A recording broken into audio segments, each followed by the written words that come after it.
Graça e paz. Existe uma grande discussão a respeito da soteriologia, que é a doutrina que defende a salvação, como funciona a salvação. Ah, mas toda a soteriologia do Novo Testamento ela é expressa no livro de Romanos. Há quem diga que Romanos é o quinto evangelho.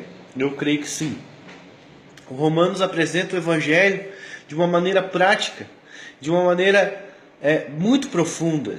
Paulo, então, no primeiro capítulo de Romanos, se nós dividimos por capítulos, nós vamos ver, na verdade, nós vamos ver assim, que ele começa apresentando esse evangelho e no final desse capítulo, Paulo, então, demonstra o juízo de Deus e a ira de Deus sobre os pecadores maus, sobre todos os homens que praticam a justiça, sobre os homens que encobrem a verdade de Deus, que negam a existência do Senhor, que negam a existência de um Criador tendo conhecimento de Deus, os homens que praticam todo tipo de injustiça, prostituição, adultério, porfia, todo tipo de pecado na carne, todo tipo de pecado que você pode imaginar, o homossexualismo, o lesbianismo e todo tipo de pecado que os homens cometem, todos os pecados. Paulo faz isso no primeiro capítulo de Romanos,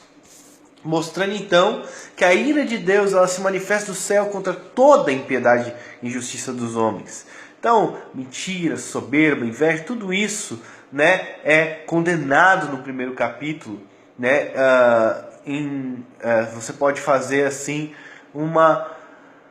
a lista do primeiro capítulo ela não é exaustiva, ela traz todos os pecados, todos os homens que cometem aqueles pecados, né? Se você for analisar então Paulo, depois do segundo capítulo de Romanos, ele então começa a dizer que não só os pecadores maus são culpados, mas todo homem é culpado. Os pecadores moralistas são também culpados. Todos os pecadores que dizem que se comparam melhores que os outros também estão debaixo dessa ira. Paulo demonstra então que não existe maneira nenhuma de um pecador ou de um homem deixar de ser pecador. Não existe como você fazer um comparativo, mas ele peca mais do que eu, não. Paulo demonstra então no segundo capítulo que a lei então está impressa no coração do homem e que todos os que com lei pecaram, com lei vão perecer, e todos que sem lei pecaram também. Então todos os homens então com lei e sem lei são pecadores, né? Tanto os moralistas que querem fazer tudo certo, né? Que querem fazer as coisas corretas também são pecadores. Tanto quanto os pecadores maus do primeiro capítulo, tanto quanto os pecadores perversos do capítulo 1. E Paulo apresenta no terceiro capítulo, então, os pecadores religiosos. Todos os religiosos, nenhum deles pode justificar a si mesmo. E Paulo, então, traz um paralelo ao judaísmo e começa a mostrar que nenhuma religião pode justificar o homem, que o judaísmo também não pode justificar o homem. E Paulo chega no capítulo 13 diz que a lei, no versículo 19, diz que a lei ela foi dada simplesmente para tampar a boca de todo homem, para que todo homem esteja debaixo do juízo de Deus.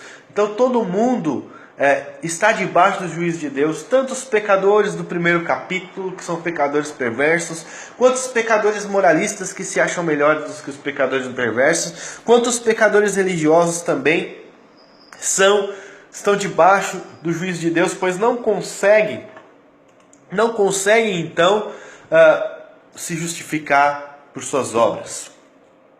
Então, Paulo chega no quarto capítulo e ele aborda a justificação pela fé. Ele começa a mostrar que a justificação ela não vem pela lei, mas ela vem pela fé. Ela não vem pelas obras, ela vem pela fé, pela graça de Deus. E Paulo começa então mostrar que essa fé é que nos imputa a justiça, que nos coloca a justiça. Paulo então demonstra que a fé é que nos faz ser justificados. Então no quinto capítulo, Paulo começa a abordar a justificação completa pela fé, e ele começa a mostrar que Cristo morreu ainda quando nós éramos pecadores, que nós não temos merecimento nenhum nisso, porque nós éramos inimigos de Deus, mas nós agora fomos reconciliados com Deus. E Paulo começa a mostrar então nesse 5º capítulo essa maravilhosa graça de Deus, o amor de Deus para conosco, os que cremos. No 6º capítulo então, Paulo começa a mostrar que essa graça, ela na verdade, ela não nos tira a responsabilidade, mas também é impossível que alguém que receba essa graça continue no pecado. Por quê? Porque essa graça, ela tira totalmente o poder do pecado sobre o homem. Porque, contrário da lei, a lei ela fazia com que o pecado ele se tornasse mais poderoso, mais forte. E Paulo então mostra que não. Agora, pela graça nós somos libertos totalmente da lei, libertos totalmente do pecado, e por ser libertos totalmente do pecado agora, nós temos poder, não que vem de nós mesmos, mas o poder de Deus no nosso coração regenerado, de ser livres no Senhor, sermos livres no Senhor e não vivermos mais debaixo do pecado. No capítulo 7, Paulo então aborda o homem hipostático. Ele mostra então que mesmo ele então agora sendo regenerado, existe um conflito dentro dele, existe um conflito dentro desse homem regenerado, existe um conflito da carne com o espírito, um conflito da lei do espírito e da lei do pecado que habita dentro dele. E Paulo então começa a mostrar que mesmo que ele agora, o coração regenerado dele, queira fazer o bem, na verdade ele acaba muitas vezes fazendo mal, mas que ele sabe que isso não é ele que faz, mas sim o pecado que habita nele. Ele sabe que ele já foi regenerado, mas ele está nessa terrível combate, nessa terrível batalha. Então Paulo, no capítulo 7, muitas pessoas param por aqui e dizem: olha, você tem que lutar contra o pecado, né, de uma maneira com a sua própria força, né, que você deve manter a sua salvação. Mas não é esse o ponto de Paulo, porque no capítulo 8 Paulo então começa a mostrar que apesar de toda aquela luta do capítulo 7, nenhuma condenação há para os que estão em Cristo Jesus, porque eles não vivem mais pela lei do pecado e da morte, mas sim pela lei do Espírito da vida. E Paulo então termina o capítulo com o hino mais lindo de toda a carta de Romanos, e talvez, quem sabe, o mais lindo de toda a Bíblia, que ele fala que aos que dantes conheceu, a estes Deus predestinou, aos que predestinou, a estes chamou, e aos que chamou, justificou. Que a salvação, ela não depende nada das nossas obras, mas puramente do amor de Deus por esses eleitos, por esses escolhidos e predestinados. Então Paulo, no capítulo 8 de Romanos, Paulo canta esse louvor que nem a vida, nem a morte, nem os anjos, nem os principados, nem as potestades, nem as coisas do presente, nem as do porvir podem nos separar do amor de Deus que está em Cristo Jesus. Este é um resumo da carta de Romanos até o capítulo 8. E muitas pessoas poderiam dizer que Deus ele nos escolheu por causa que ele previu que nós iríamos crer. Mas se você vê a corrente dourada do capítulo 8, do versículo 28 ao 30, Paulo começa a mostrar que não. Aqueles que foram conhecidos de antemão é o primeiro elo da corrente. Estes foram predestinados é o segundo elo. Estes que foram predestinados foram chamados é o terceiro elo. E então eles foram justificados é o quarto elo da corrente. Nós vimos no capítulo 4 de Romanos que a justificação é pela fé. Porém, a fé e a justificação só vão aparecer na predestinação e no chamado de Deus na quarto elo da corrente. Não teve nada a ver com a nossa própria fé, mas teve a ver com o amor de Deus em nos escolher. Não tem nada a ver com nós, tem tudo a ver com o Senhor.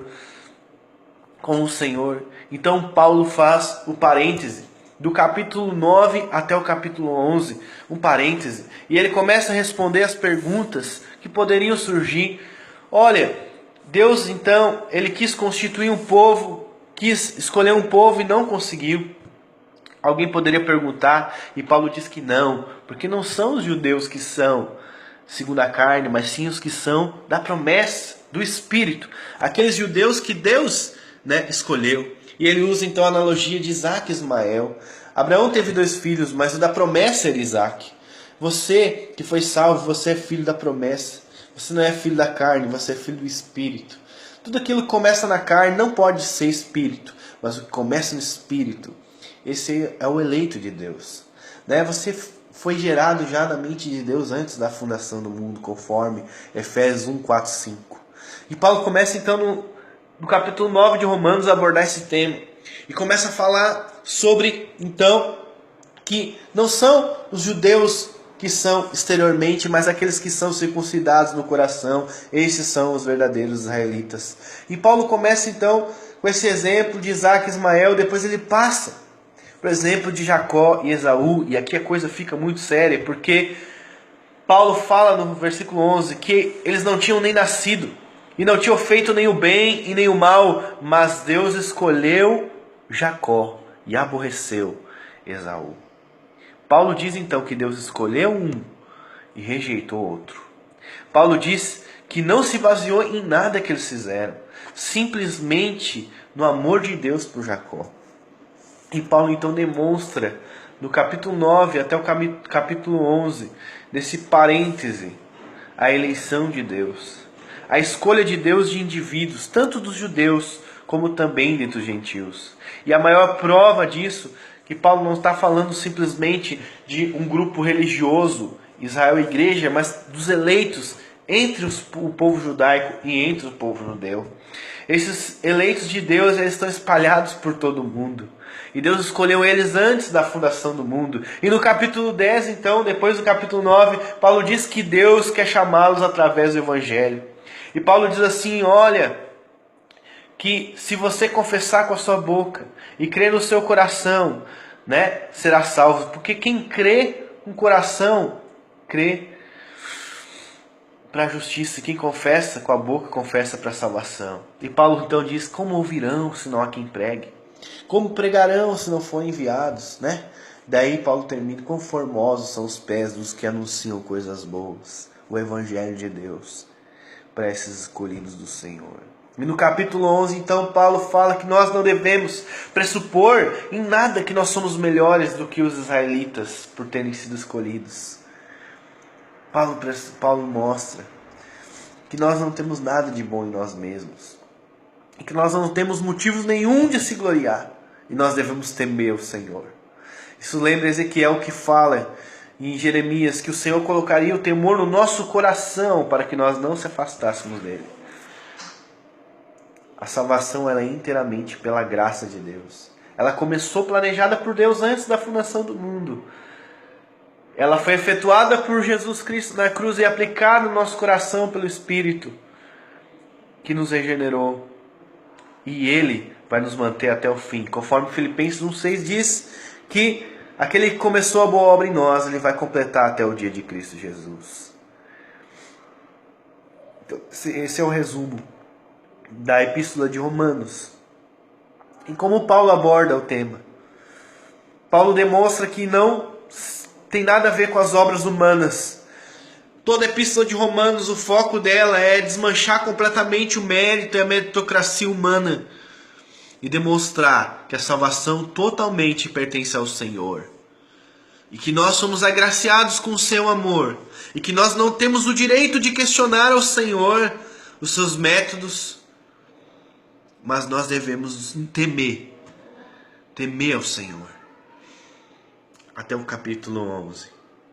Graça e paz. Estude a Epístola de Romanos. Estude a Epístola de Efésios. Estude, leia. Você vai ver. A glória é toda do Senhor. Amém? Graça e paz.